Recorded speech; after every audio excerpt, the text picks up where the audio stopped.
Hello and welcome to study IQ PCS YouTube channel. Study IQ के PCS YouTube channel पे आप सभी विद्यार्थियों का बहुत बहुत स्वागत है। मैं वीरत दुबे। आपको मालूम ही है कि ये जो हमारी सीरीज चलती है पीसीएस बुक बैंक, इसमें हम जो ऐसी किताबों को हम कवर कर रहे हैं जिसको स्टूडेंट अपनी प्रिपरेशन के दौरान बिल्कुल रखता है, उसे पढ़ना ही होता है क्योंकि वहाँ से कई सारे क्वेश्चंस बनते हैं। समस्या ये होती है कि क्वेश्चंस कैसे बनते हैं।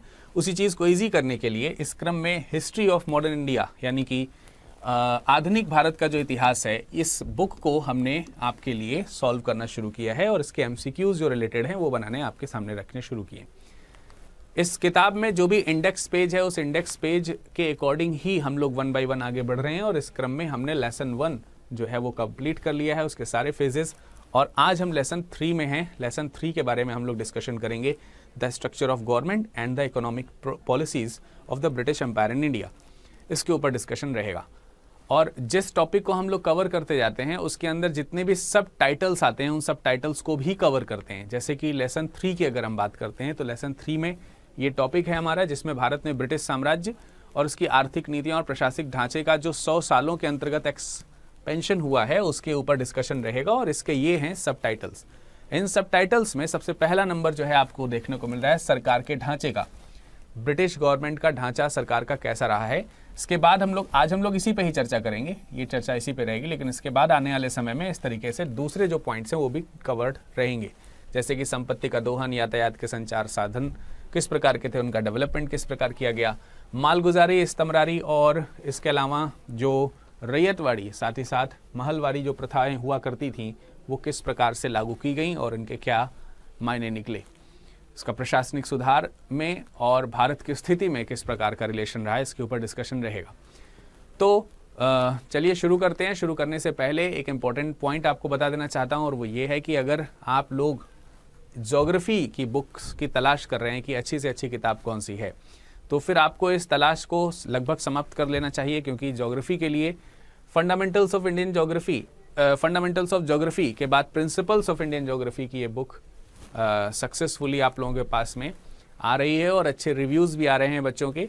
तो आप इसे ज़रूर परचेज़ कर सकते हैं, जिससे कि आपकी प्रिपरेशन में एक और कह सकते हैं आसानी हो सकेगी हमारे माध्यम से आपके लिए। उसके लिए आप नीचे डिस्क्रिप्शन बॉक्स में लिंक दिए गए हैं, वहाँ से भी ऑर्डर कर सकते हो, या फिर फ्लिपकार्ट या अमेजन की वेबसाइट पर जाकर Indian geography bye study IQ लिखेंगे तो वहाँ पर भी आ जाएगा। इसके अलावा शायद ही कोई एग्ज़ाम ऐसे होते हों जिसमें करंट अफेयर्स की ज़रूरत ना पड़ती हो। तो अगर अपकमिंग एग्ज़ाम्स में से कोई भी एग्ज़ाम आपके यहाँ पर ऐसे जो टारगेट्स हैं इनको अगर हो रहे हैं तो आप इन्हें कवर करने के लिए, इसमें आने वाले जो करंट अफेयर्स है उसको कवर करने के लिए डॉक्टर गौरव गर्ग जी के द्वारा लिखी गई जो किताब है मोस्ट 1000 MCQs, इंपॉर्टेंट MCQs हैं ये 2022 के लिए, तो आप इन्हें ज़रूर परचेज़ करिए। आपके पास एक फास्टेस्ट डिलीवरी के तरह ये पहुँचेगी जल्दी से जल्दी किताब।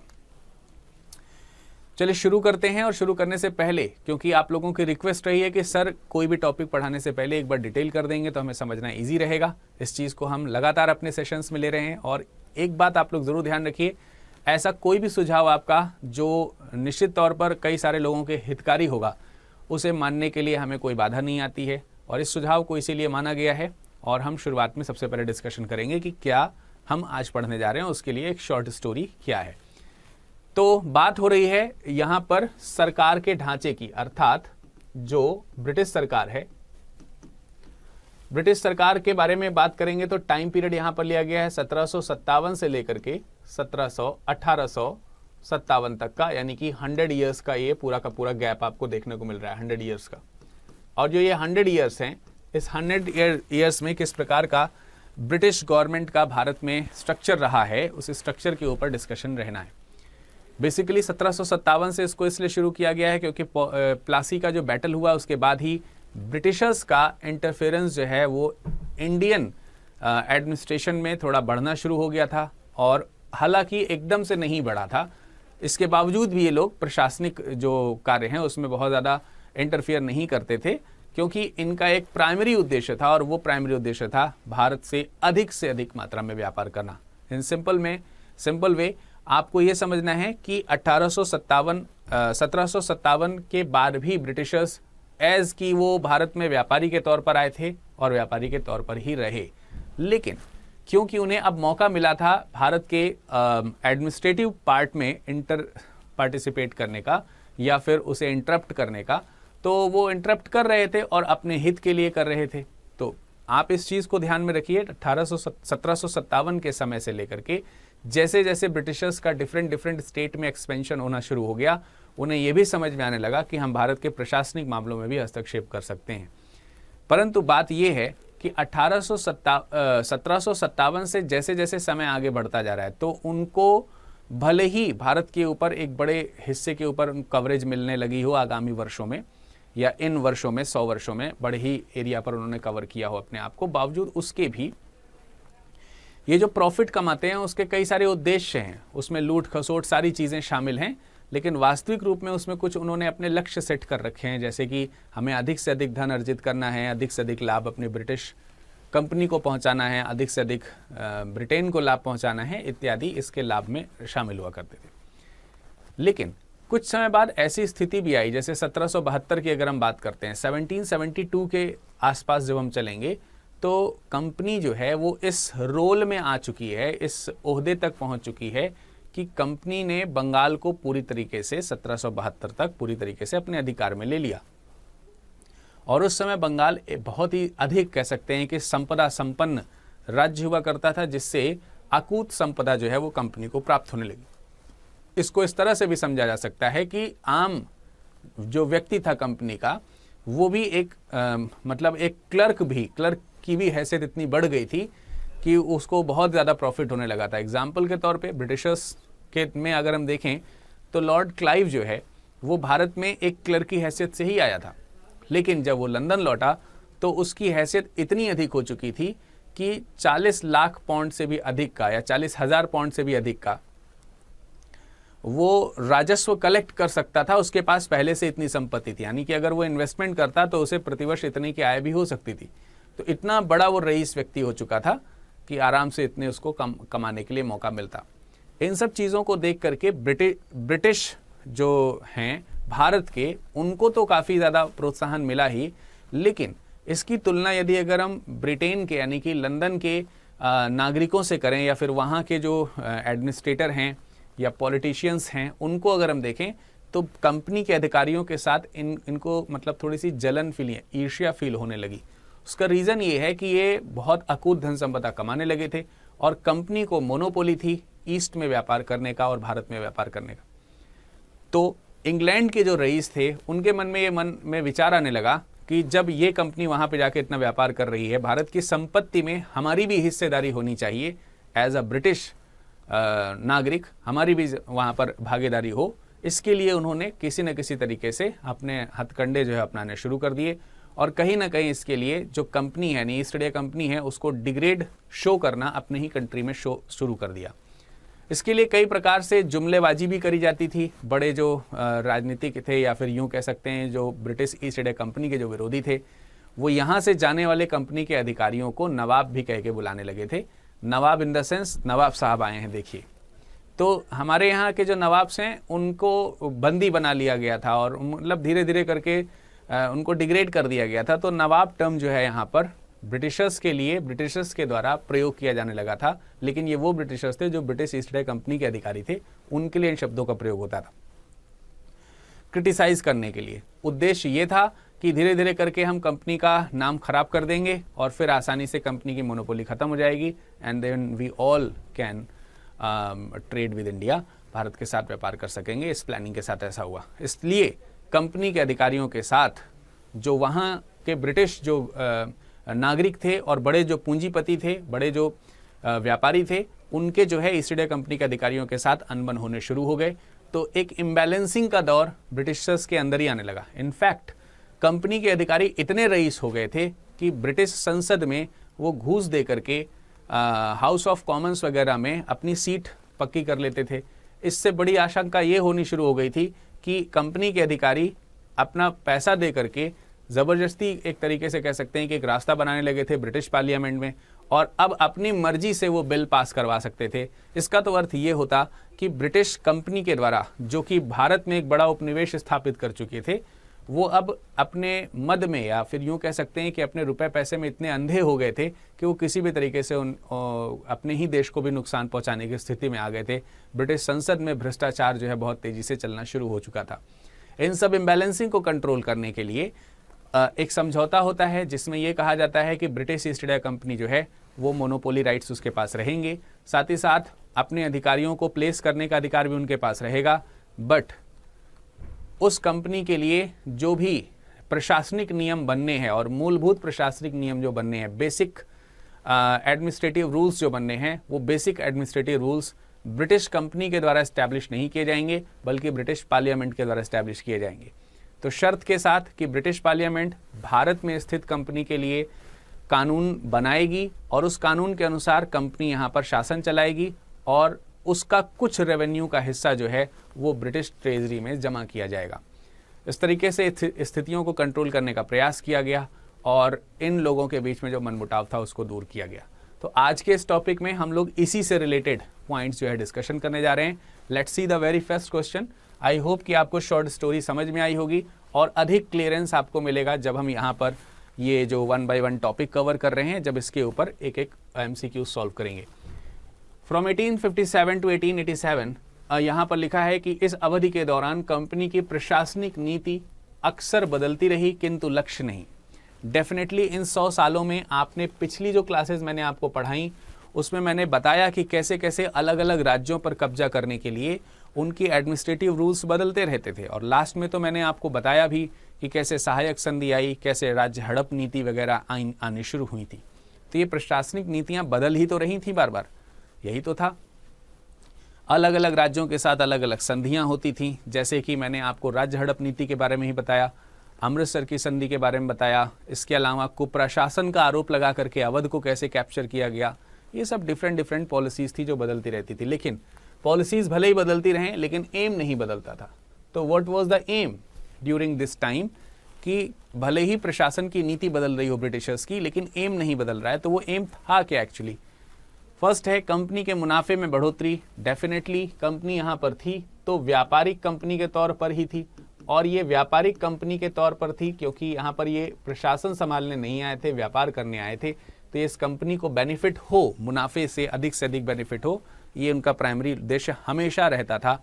इसीलिए आपने देखा कि इस तरीके की जब वो किसी के साथ ट्रीटी करते थे तो अपनी कंपनी के हित को ही सर्वोपरि रखते थे। पंजाब में तो इसकी दयनीय स्थितियां देखने को मिली। भारत पर अधिकार को ब्रिटेन के लिए फायदेमंद बनाना, ये भी बिल्कुल सही बात है। As a British East India Company आप ब्रिटेन का तो ध्यान रखेंगे ही, ठीक है।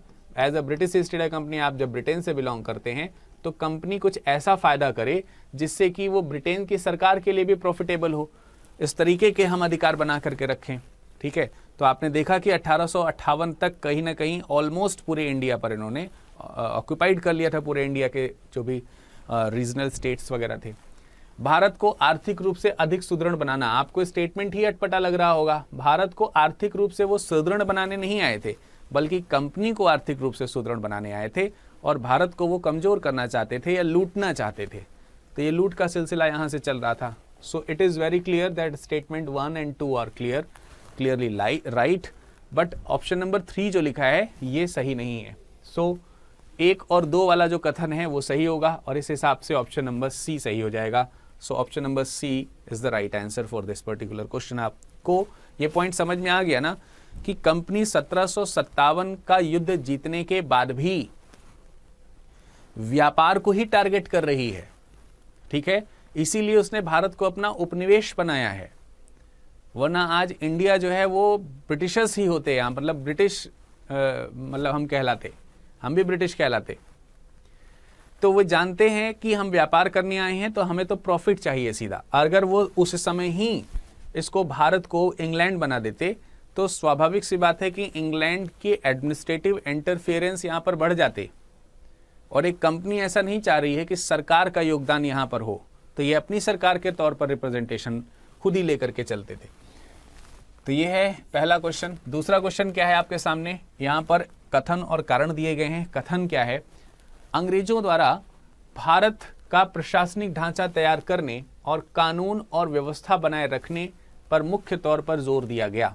यहाँ पर अंग्रेजों द्वारा का मतलब अंग्रेजी कंपनी द्वारा है। ठीक है, ध्यान रखिए यहाँ पर इसका मतलब क्या है, ब्रिटिश ईस्ट इंडिया कंपनी के अंग्रेज, ईस्ट इंडिया कंपनी, क्योंकि अंग्रेज शब्द से यहाँ पर कंफ्यूजन ना हो। हालांकि आप तो सोच ही रहे होंगे सर इतना तो अंडरस्टूड ही है कि अंग्रेज का मतलब यहाँ पे ब्रिटिश ईस्ट इंडिया कंपनी से ही होगा या उसकी अंग्रेजी अधिकारियों से ही होगा, लेकिन इसलिए मैं बता रहा हूँ क्योंकि इस चैप्टर में अंग्रेज के दो अर्थ हैं। एक तो वो अंग्रेज जो भारत में व्यापार करने आए हैं, और दूसरे वो हैं जो कंपनी के अधिकारी हैं और इंग्लैंड में रह रहे हैं, और वो तीसरे भी हैं जो ना तो कंपनी के अधिकारी हैं और ना ही इंडिया आए हैं, बल्कि ब्रिटेन की ही पॉलिटिक्स में पार्टिसिपेट कर रहे हैं, या फिर दूसरे ट्रेडर्स हैं other than east India company. तो ऐसे भी अंग्रेज हैं, और यहाँ पर डिस्प्यूट्स जो हैं वो बढ़ रहे हैं, तो इन डिस्प्यूट्स को हमको ध्यान रखना है। तो यहाँ पर लिखा, अंग्रेजों द्वारा भारत का प्रशासनिक ढांचा तैयार करने और कानून और व्यवस्था बनाए रखने पर मुख्य तौर पर जोर दिया गया। तो ये तो कथन है, क्या ये कथन सही है? बिल्कुल हमें लगता है सही है कि भारत का प्रशासनिक ढांचा तैयार करने और कानून और व्यवस्था बनाए रखने पर मुख्य तौर से जोर दिया गया। हाँ, दिया गया। कारण क्या है? कंपनी बिना किसी व्यवधान के, यानी बिना किसी रुकावट के, बिना किसी हर्डल के भारत के साथ व्यापार कर देश के संसाधनों का दोहन करना चाहती थी। यहाँ पे देश का अर्थ भारत से है, यहाँ पे देश का अर्थ किससे है? भारत से है। तो मुझे लगता है इस क्वेश्चन का क्लियरली आपको आंसर मिल गया होगा, और मैं सभी व्यूअर्स को कहना चाहूँगा कि आप एक्टिवली पार्टिसिपेट किया करिए। आपको अगर इस क्वेश्चन के आंसर समझ में आते हैं तो आपको चाहिए कि आप कमेंट सेक्शन में अपने आंसर को ज़रूर बताइए। ठीक है, ये बहुत इंपॉर्टेंट है। एक्टिवली पार्टिसिपेट करेंगे तो आपको काफ़ी अच्छा से समझ में आएगा चीज़ें। तो यहाँ पर दोनों ही स्टेटमेंट सही हैं, मतलब स्टेटमेंट ए सही है और उसका रीज़न जो यहाँ पर दिया गया है वो बिल्कुल सही है, एक दूसरे से बिलोंग करता है। तो आर जो है वो सही है इस पर्टिकुलर कथन ए के लिए। इसमें कोई भी खास एक्सप्लेनेशन की ज़रूरत नहीं है, सीधा सीधा क्वेश्चन है और आपको समझ में ही आ गया होगा क्योंकि स्टोरी मैंने पहले आपको बता ही दी है। So without wasting the time, next question आपके सामने है। 1765 में बंगाल पर नियंत्रण के तत्काल पश्चात, ध्यान रखना है तुरंत बाद की बात करी जा रही है, यानी कि 1765 में बंगाल पर नियंत्रण कर लिया गया और उसके तुरंत बाद प्रशासनिक ढांचे पर विचार करना है आपको कि कैसा प्रशासनिक ढांचा ब्रिटिशर्स ने रखा। पहला, कंपनी ने अपने व्यापारिक उद्देश्यों को गौड़ करते हुए, गौड़ का मतलब होता है सेकेंडरी करते हुए। तो ये चीज़ यहाँ पर इंग्लिश में है क्योंकि बहुत बड़ा क्वेश्चन है, इसलिए इसका इंग्लिश वर्जन जो है मैं आपको दिखाऊंगा। ये हिंदी में आपको यहाँ पर दिख रहा है, इसका इंग्लिश वर्जन अभी अगले स्लाइड में है, आप पढ़ सकते हैं। थोड़ी देर मैं पॉज कर दे रहा हूँ यहाँ पर, आप देख लीजिए क्वेश्चन क्या है। And this one is in English format, ये आप देख सकते हैं ये इंग्लिश फॉर्मेट में है। Consider the administrative setup of the company immediately after the control of Bengal in 1765, right. These are the options 1 2 3।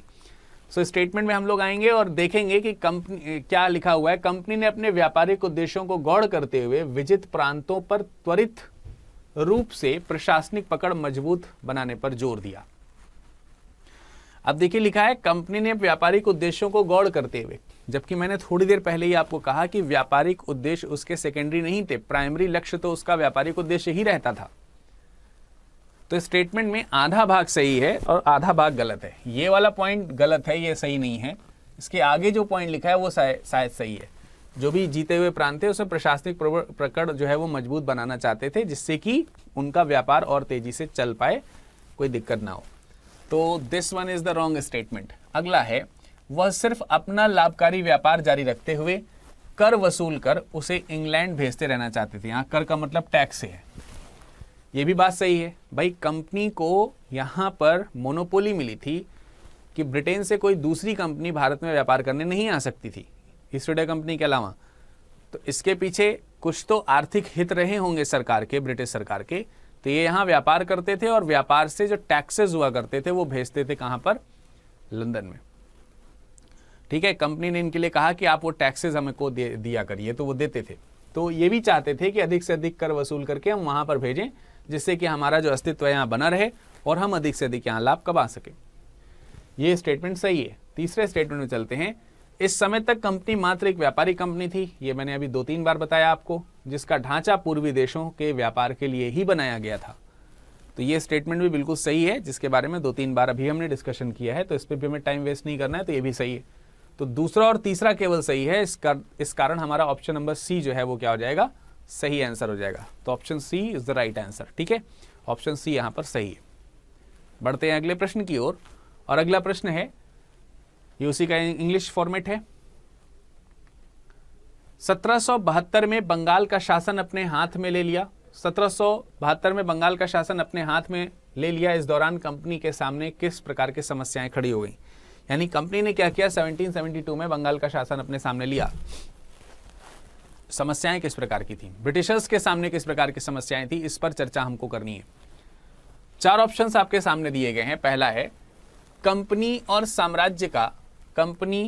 साम्राज्य का ब्रिटेन में बैठे कंपनी के अधिकारीगण 1000 मील दूर से किस तरह नियंत्रण करें। देखिए, मैंने आपको बताया कि British East India company Bharat में व्यापार कर रही है, लेकिन इसके जो मुख्य अधिकारी हैं वो भारत में नहीं हैं। ये मैंने थोड़ी देर पहले बताया था, याद करिए, जब थोड़ी देर पहले मैंने कहा कि 3 प्रकार के अंग्रेज हैं, अलग अलग प्रकार के अंग्रेज। तो एक तो वो अंग्रेज हैं जो भारत में व्यापार करने आए हैं, ब्रिटिश ईस्ट इंडिया कंपनी के व्यापारिक अधिकारी हैं या व्यापारिक कर्मचारी हैं, लेकिन उस कंपनी के जो मालिक हैं वो यहाँ नहीं हैं, वो लंदन में बैठे हैं।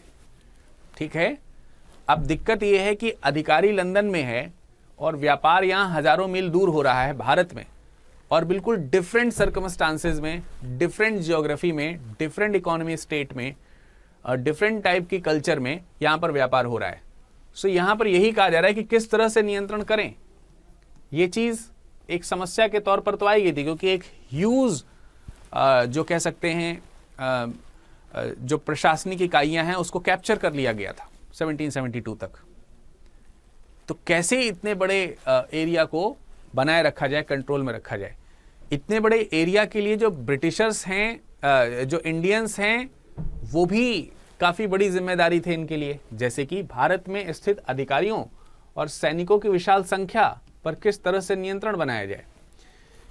इतने सारे लोग यहाँ पर वर्क कर रहे हैं, अगर इनमें में से किसी के अंदर भी एक भावना जाग गई तो ये तो यहीं पे ही मालिक नियुक्त कर लेंगे अपने आप को, और मनमाना वसूली करके कंपनी को नुकसान भी पहुंचा सकते थे। और इतना ही नहीं, वॉरेन हेस्टिंग्स ने ऐसा किया भी, कंपनी को नुकसान के कगार पर ले आया।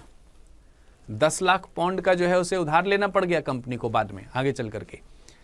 तो भारत में स्थित अधिकारियों और सैनिकों की विशाल संख्या को किस प्रकार से अंकुश में रखा जाए, ये भी एक चिंता का विषय था, और ये तो चिंता का विषय था ही। विभिन्न क्षेत्रों में फैले भारतीय साम्राज्य पर एक केंद्रीय नियंत्रण बनाना। बंगाल, मद्रास और बंबई, इन तीनों जगहों पर अब तक ब्रिटिश प्रेसिडेंसीज हो चुकी थी, और ये जो तीनों जगहों पर जो ब्रिटिश प्रेसिडेंसीज हो चुकी हैं, इनमें अलग अलग गवर्नर्स हैं। बंगाल का गवर्नर अलग है, मद्रास का अलग है, और बंबई का गवर्नर अलग है। तो तीनों अलग अलग तरीके से स्वतंत्र इकाई के तौर पर यहाँ पर हैं। एक सेंट्रल पावर होनी चाहिए थी। अगर कंपनी के अधिकारी यहाँ होते तो एज अ सेंट्रल पावर काम कर सकते थे, बट वो तो ब्रिटिशर्स, वो तो लंदन में बैठे हुए हैं। तो इस स्थिति से कैसे निपटा जाए, ये तीनों के तीनों कारण जो हैं आपको लगता है कि ये सही समस्याएं हैं जो उनके सामने आई थी। बड़ा बनना ऐसे आसान नहीं है। ब्रिटिशर्स ज़रूर नालायक थे, हम कह सकते हैं, मतलब कहना क्या थे ही, सीना चौड़ा करके इस बात को कहा जा सकता है कि उन्होंने हमें लूटा है, और ये उनके द्वारा किए गए जघन्य अपराधों में से एक है, और हम गर्व महसूस करते हैं कि हमने लगातार इसका विरोध किया है। लेकिन वहीं पर अगर हम ब्रिटिशर्स के तौर पर भी देखें तो it was not a little challenge कि आप इंडिया को जीत लिए हैं, तो ये बहुत बड़ी बात हो गई। जीत को बनाए रखना ये उससे भी बड़ा चैलेंज था। और कंपनी के साथ, वो भी आपके अपने घर में जब विरोधी हों, दूसरे ट्रेडर्स आपका विरोध कर रहे हैं वगैरह वगैरह। तो जैसे ही हमने कहा कि ऑप्शन नंबर बी सही है, ये क्लियर हो गया कि इसका आंसर डी होगा। तो एक एलिमिनेशन मेथड तो नहीं है, ये इंक्लूड करने वाला मेथड है एक तरीके से, कि अगर ये दोनों चीज़ें इंक्लूडेड हैं तो तीसरा वाला के बारे में ना भी मालूम होता तो ऑप्शन डी ही होना था, क्योंकि पहले और दूसरे स्टेटमेंट तो सही थे। तो 2 स्टेटमेंट 2 ऑप्शन तो नहीं लगा सकते थे आप। तो इसका करेक्ट आंसर क्या हो जाएगा? Option number D. बिल्कुल क्लियरली आपको समझ में आ गया होगा शायद। कोई डाउट हो तो पूछिएगा मुझसे, ठीक है। अगला प्रश्न है, निम्नलिखित में कौन सा या कौन से कथन सत्य है या हैं? तो आपको बताना है। पहला कथन, ब्रिटेन में संसदीय दांवपेच राजनेताओं की राजनीतिक महत्वाकांक्षाओं से और अंग्रेज व्यापारियों के व्यापारिक लोभ से जुड़ी हुई थी।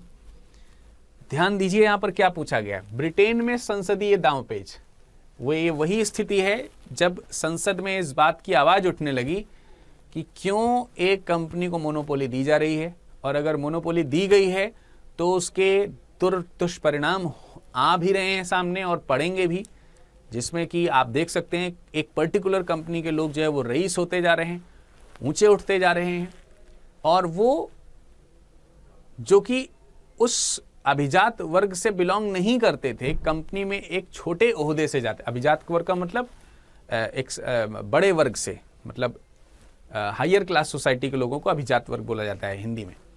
तो हायर क्लास सोसाइटी के लोग इस बात से बहुत खिन्न थे कि लोअर क्लास के लोग वहां जाकर के हमारे बराबर हो जाते हैं, हमें खरीदने तक का प्रयास करने लगते हैं। सो ये एक सोचनीय विषय हो चुका था। तो अब वहां पे दांव पेच इसी चीज को लेकर के चल रहा था कि कैसे करें कि कंपनी के ऊपर कंट्रोल हो जाए। पर कंपनी ने तो राइट्स ले रखे, तो ऊपर से जो ब्रिटेन के सम्राट थे वो कंपनी के फेवर में रहते थे, ये भी बात भी थी। राजनेताओं की राजनीतिक महत्वाकांक्षाओं और अंग्रेज व्यापारियों के व्यापारिक लोभ से जुड़ी हुई थी।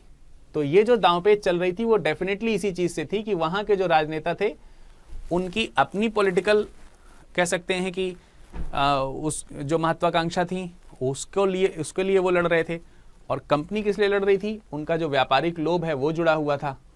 तो इस पर लगातार डिस्कशन ब्रिटेन में हो रहा था। ये बिल्कुल सही बात है। कंपनी के मालिकों ने लाभांश की दर 1767 में 10% कर दी थी, और ब्रिटिश की संसद में आगे ये भी फैसला किया गया कि 1771 में इसे बढ़ा करके 12.5 यानी कि 12.5% तक कर दिया। लाभांश की बात हो रही है। आप सोचिए, कंपनी के मालिकों ने लाभांश की दर 1767 में 10% तक कर दी थी, तो बड़ा लाभांश था। तो ये स्टेटमेंट भी सही है। 34 वर्ष की उम्र में ही लॉर्ड क्लाइव की संपत्ति 40,000 पाउंड लाभ दे सकती थी प्रतिवर्ष। मतलब समझ सकते हैं, यानी कि ये इतनी छोटी सी उम्र का था, और मैंने कहा ना एक क्लर्क की हैसियत से गया था, और जब वहां से लौटा है तो इसके पास इतना रुपया है कि उससे वो प्रतिवर्ष, उस रुपए से प्रतिवर्ष वो 40,000 रुपए का लाभ कमा सकता था। 40,000 पाउंड का, इतना केवल लाभ, जो मेन एसेट है वो तो अलग, इतना तो केवल लाभ कमा सकता था। बड़ी बात थी ये, ठीक है। तो ये भी स्टेटमेंट सही है। क्लियर, तीनों ही सही हैं, तो ऑप्शन नंबर डी आंसर सही हो जाएगा इसका। तो तीनों कथन सत्य हैं। बंगाल में कंपनी की सफलता ने जिस तरह से कंपनी के व्यापारियों को लाभ पहुंचाया, उसका ब्रिटिश संसद में क्या प्रभाव पड़ा, बहुत डिस्कस कर चुका हूं। शुरुआत में ही मैंने आपको बताया कि इधर जब कंपनी को फायदा हुआ तो उधर ब्रिटेन में क्या हालत हुई। ठीक है, तो आप इस पर जरा देखिए और बताइए, क्विकली आंसर दीजिए। मेरे आंसर देने से पहले आप लोगों के आंसर आ जाने चाहिए। अनेक मंत्री और संसद के दूसरे सदस्य भी बंगाल की संपत्ति से लाभ उठाने के लिए उत्सुक थे। आपको लाभ मिल रहा है तो हमें भी मिलना चाहिए, ये तो भावना स्वाभाविक है। और वो भी तब जब आप ब्रिटिशर हों, इंडियन सात्विक लोग हों, तब तो कोई बात ही नहीं है। पराया धन पराया होता है, हमारा कहाँ होता है। ये विचार तो भारत में है। लंदन में तो ये विचार है कि पराया धन है और उसके ऊपर हम कैप्चर कर सकते हैं, तो क्यों ना कर लें। ये तो वहाँ का है, फिर वो चाहे अपने ही भाई का क्यों ना हो। तो ये स्थिति है। ब्रिटेन में भी स्थिति बहुत अच्छी नहीं है कंपनी के लिए, लेकिन उन्होंने इसका, अब इंडियंस चाहते तो इसका फायदा उठा सकते थे, लेकिन उनको आपस में लड़ने से फुर्सत नहीं थी। आपस में ब्रिटिशर्स भी लड़ रहे थे, ऐसा नहीं कि ब्रिटिशर्स आपस में नहीं लड़ रहे थे। ब्रिटिशर्स से लड़ रहे हैं, ब्रिटिशर्स अदर यूरोपियन कंट्रीज से लड़ रहे हैं, अंदर ही अंदर फाइट हो रही है। But in spite of all, मतलब जितनी भी प्रकार की सर्कमस्टेंसेस हैं, उसमें ब्रिटिशर्स ही आगे बढ़ रहे हैं। इसका मतलब ये हुआ कि हमारे अंदर उससे भी ज्यादा बड़ी कमजोरियां थी। केवल ब्रेवरी ही प्रशासन को मजबूत रखे ऐसा जरूरी नहीं है। तो यहां लिखा है, ये वाला स्टेटमेंट बिल्कुल सही है। 1767 में ब्रिटिश संसद ने एक कानून बनाकर कंपनी के लिए ब्रिटिश खजाने में प्रतिवर्ष 4 लाख पाउंड देना अनिवार्य कर दिया। 1767 में ब्रिटिश संसद ने एक कानून बनाया और बना करके कंपनी के लिए ब्रिटिश खजाने में प्रतिवर्ष 4 लाख रुपए का आपको रेवेन्यू देना है, ये कंपनी के ऊपर इम्पोज कर दिया गया। एंड ये भी स्टेटमेंट सही है। तो ये दोनों स्टेटमेंट सही हैं, तो ऑप्शन नंबर सी सही हो जाएगा। लेकिन देखिए यहां पर क्या आ रहा है, संसद ने कानून बनाया है कि ईस्ट इंडिया कंपनी जो है वो प्रत्येक वर्ष 4 लाख पाउंड का जो है वो हमको क्या दे, कलेक्शन करके दे। इसका मतलब ये हुआ कि कंपनी की कमाई जो है वो 4 लाख रुपए से ज्यादा होगी। इतना तो केवल वो कलेक्शन करके आप ब्रिटिश ट्रेजरी को दे रहे हैं। लेकिन आगे चल के आपको ये भी पता चलेगा कि उल्टा कंपनी ने ब्रिटिश सरकार से उधार लोन ले लिया और देने के बजाय अपनी दयनीय स्थिति घोषित कर दी, दिवालिया घोषित कर दिया अपने आप को एक तरीके से। तो पहला स्टेटमेंट भी सही है, दूसरा स्टेटमेंट भी सही है, यहां तक तो ठीक है। आगे बढ़ते हैं तो अगला क्वेश्चन मिलेगा, ब्रिटेन के अनेक राजनीतिक विचारक और राजनेता कंपनी और उसके अधिकारियों की गतिविधियों पर अंकुश लगाना चाहते थे। यही बात अभी पीछे हुआ, लेकिन इसका कारण क्या था, क्यों करना चाहते थे? तमाम सारे जो राजनीतिक विचारक थे, पॉलिटिकल थिंकर्स जो थे, और जो तमाम प्रकार के पॉलिटिशियंस थे, वो ईस्ट इंडिया कंपनी के ऊपर और उसके अधिकारियों के ऊपर, उनके जो मूव्स हो रहे थे उनके ऊपर, जो ये बंगाल का दोहन चल रहा था, लूट जो चल रही थी, ऐसा नहीं कि बंगाल को वो लूटना नहीं चाह रहे थे, दिक्कत ये थी कि उस लूट में इन्हें कोई हिस्सेदारी नहीं मिल रही थी, कंपनी को मिल रही थी, और कंपनी सारा वो उसमें चुका देती थी। शक्तिशाली बनकर कंपनी और उसके अधिकारी इंग्लैंड और उसकी राजनीति को नष्ट कर देंगे, ऐसी आशंका थी इनकी, और ये आशंका बिल्कुल सही है। अर्थात कारण में जो पॉइंट लिखा है वो कथन को जस्टिफाई करता है, और ऐसा हुआ भी। मैंने बताया ना, हाउस ऑफ कॉमन्स की सीटें इन्होंने खरीदनी शुरू कर दी। तो भ्रष्टाचार करके ही तो आप सीट पे पहुंच रहे हैं, और क्यों पहुंच रहे हैं? स्वाभाविक सी बात है, लूट करने के लिए। विदेशी लूट करके अपने ही देश में लूट मचाने का इंतजाम इन लोगों ने करना शुरू कर दिया था, और इसके ऊपर एक दूरदर्शिता प्रदर्शित करी गई है एडम स्मिथ के द्वारा। चलिए देखेंगे उसके ऊपर। तो आपका यहां पर करेक्ट आंसर क्या हो जाएगा? Option number A. आर और ए दोनों सही हैं, ए और आर दोनों सही हैं, और आर जो है वो ए की सही व्याख्या कर रहा है। अगला प्रश्न है, अर्थशास्त्री एडम स्मिथ ने अपनी पुस्तक वेल्थ ऑफ नेशन में सीमित सदस्यता वाली कंपनी की निंदा की है। ये एक ऐसा सिचुएशन आ गया जब तमाम प्रकार के इकोनॉमिस्ट जो थे वो ऐसी चीजों पर टिप्पणी करना शुरू कर देते। तो अभी आप देख रहे हैं, सिर्फ वहां के राजनीतिक लोग ही नहीं, वहां की बड़ी विदेशी व्यापारी कंपनियां ही नहीं ईस्ट इंडिया कंपनी की बुराई कर रही थी। अब उस क्रिटिसाइज करने वाले लोगों की कैटेगरी में बड़ी मात्रा के या ऊंचे ओहदे के जो ये थे, कह सकते हैं कि इकोनॉमिस्ट थे, वो भी शामिल होने लगे थे। सो इस स्थिति में, इस संदर्भ में विचार करना है। तो इन्होंने वेल्थ ऑफ नेशन की जो बात करी है, कंट्री या वेल्थ ऑफ नेशन, जो राष्ट्र की जो संपत्ति है उसके बारे में बोला है कि अगर आप मोनोपोली दे देंगे किसी को, एक तरीके का, इस तरीके का राइट जब आप किसी को दे देंगे, तो इसकी क्या दूरगामी परिणाम होंगे कि वो अपने ही देश के लोगों को, अपनी कंपनी चाहे किसी भी देश की हो, उसका एक ही उद्देश्य हो, एकमात्र उद्देश्य होता है विशुद्ध मुनाफा कमाना, कैसे भी करके। इसीलिए बड़ी दिक्कत वाली बात है, भारत की लूट के बल पर कंपनी और उसके ब्रिटिश अधिकारी सरकार पर निर्णायक प्रभाव डालने की स्थिति में आ जाएंगे। मान लेते हैं कंपनी के पास में एक बहुत बड़ा रेवेन्यू जनरेट हो रहा है, बहुत बड़ा रेवेन्यू, उस समय तो ये नहीं था, उस समय ये पॉन्ड, बहुत बड़ा रेवेन्यू जनरेट हो रहा है। ब्रिटिश गवर्नमेंट जो चल रही है, उस गवर्नमेंट को भी तो, पॉलिटिशियंस को भी तो, ये जो इंडस्ट्रियलिस्ट होते हैं बड़े बड़े, इनकी हेल्प की जरूरत होती है, क्योंकि फंडिंग तो यही करते हैं। तो जो फंडिंग करेगा तो अपने हिसाब से ही तो, और अधिक से अधिक फंडिंग करने का मतलब राजनेताओं पे अधिक से अधिक प्रभाव डालना। इस बात से प्रभावित है इनके विचार, और इस किताब में इन्होंने ये पॉइंट लिखा है। तो ये पॉइंट अलग है, ये इनकी चीज अलग है, लेकिन इन्होंने जो बात बताई है वो इन्हीं के इस प्रकार की जो एक्टिविटीज है किसी भी कंपनी के लिए, ये ईस्ट इंडिया कंपनी की बात नहीं हो रही है, किसी भी देश और किसी भी प्रकार की कंपनी जब इस तरीके के काम करने लगती है तो उसके परिणाम यही निकलते हैं, ऐसा एडम स्मिथ का मानना है। काफी हद तक सही है। कंपनी और उसके विशाल भारतीय साम्राज्य पर अंकुश लगाना आवश्यक है, अन्यथा इसके दुष्परिणाम ब्रिटिश सरकार और उसकी जनता के लिए विध्वंसकारी होंगे। दोनों ही एक ही बातें हैं, लगभग दोनों ही एक ही बातें हैं, इसमें कुछ अलग नहीं है। लिखने का तरीका केवल अलग अलग हो गया है किताब की लैंग्वेज के अकॉर्डिंग। ऐसे स्टेटमेंट आपके एग्जाम में आ सकते हैं, आप इन पर जरूर फोकस रखिए। और जितनी भी चीज मैं आपको यहां पर एमसीक्यू के माध्यम से करा रहा हूं, ये विपिन चंद्रा जी की जो किताब है उनके द्वारा लिखी गई, उनके जो व्यूज हैं उसके आधार पर बनने वाले प्रश्न हैं ये। इनको आप आसानी से पकड़ सकते हैं, पढ़ सकते हैं किताब में जाकर के, चैप्टर्स के अंदर जाकर के। तो दोनों ही पॉइंट यहां पर सही हैं, 1 और 2 दोनों कथन सही है। Option number C would be the right answer.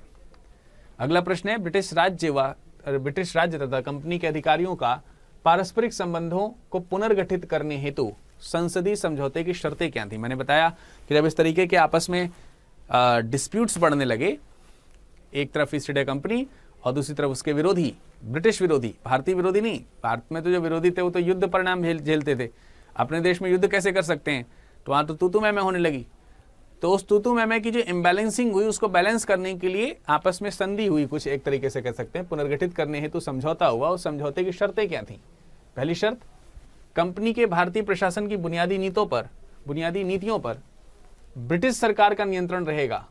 Company की बात करी जा रही है, जबकि कंपनी भारत में है तो भारत में उसके लिए जो कानून बनाए जाएंगे वो कानून पर अधिकार कंपनी का नहीं, ब्रिटिश गवर्नमेंट का होगा। ये बात यहां पर कही जा सकी, जिससे कि जो लाभ हैं वो भारत में ब्रिटेन में इक्वली डिस्ट्रीब्यूट किए जा सके। टैक्सेस बहुत हाई हो चुके थे, उनका मानना था कि इसका लाभ भारत में ब्रिटेन में आए तो यहाँ के जो लोकल टैक्सेस हैं उसको कम किया जा सके। तो ये चीज़ करने के लिए तो यहाँ पे कहा गया कंपनी के भारतीय प्रशासन की बुनियादी नीतियों पर ब्रिटिश सरकार का नियंत्रण रहेगा, यानी कि जो बेसिक स्ट्रक्चर है लॉ का वो ब्रिटिश पार्लियामेंट ही तय करेगी, and which was the right. पूर्व के साथ व्यापार पर कंपनी का एकाधिकार बना रहेगा। यहां से लेकर यहां तक जो स्टेटमेंट है ये भी बिल्कुल सही है कि एकाधिकार बना रहेगा, ये बात कही गई इस शर्त में। किंतु भारत में अपने अधिकारी नियुक्त करने का उसका बहुमूल्य हक अब ब्रिटिश संसद को होगा, यानी कंपनी को नहीं होगा। ये स्टेटमेंट गलत है, यानी स्टेटमेंट नंबर 2 में आधा सही है और आधा गलत है, क्योंकि कंपनी को यह अधिकार था, अभी भी ये अधिकार था कंपनी को कि वे अपने अधिकारी नियुक्त कर सकते हैं, और इसका उनको बहुमूल्य हक जो था ये अभी भी जारी था। इसमें ब्रिटिश संसद का इंटरफेरेंस सिर्फ कानून बनाने के लिए था। ठीक है, तो इसका मतलब ये हुआ, अब यहां पे ऐसा तो कोई ऑप्शन है नहीं कि आधा सही है दूसरा वाला, तो पहला स्टेटमेंट सही है दूसरा गलत है, भले ही थोड़ा गलत है पर गलत है। तो ऑप्शन नंबर ए ही इसका सही आंसर हो जाएगा। Option number A would be the right answer. तो आज की सीरीज आपको कैसी लगी कमेंट सेक्शन में कमेंट करके बताना बिल्कुल भी मत भूलिएगा, और आप अपना फीडबैक्स या फिर अपने इश्यूज जो हैं वो हमें इन जगहों पर संपर्क करते हुए या फिर टेलीग्राम के माध्यम से भी कर सकते हैं, या फिर आप हमें किसी भी तरीके से कनेक्ट कर सकते हो। और अपने साथियों के साथ बताइए कि PCS YouTube channel study IQ का पीसीएस यूट्यूब चैनल जो है आप उसे ज़रूर लाइक, सब्सक्राइब और शेयर करिए, और अपने मित्रों को भी बताइए, क्योंकि यहाँ से आपके एसडीएम बनने का सपना पूरा हो सकता है। ऐसे लोगों के लिए खासकर जिनको पढ़ाई में बहुत ज़्यादा पैसा इन्वेस्ट करने का नहीं कर सकते हैं बहुत अधिक पैसा, तो उनके लिए तो ये बहुत ही ज़बरदस्त प्लेटफॉर्म है। आशा करते हैं आज की पढ़ाई और आज की बताई गई चीज़ें आप सभी लोगों को समझ में आई होंगी। मुलाकात करेंगे अगले सत्र में, तब तक के लिए नमस्कार, धन्यवाद।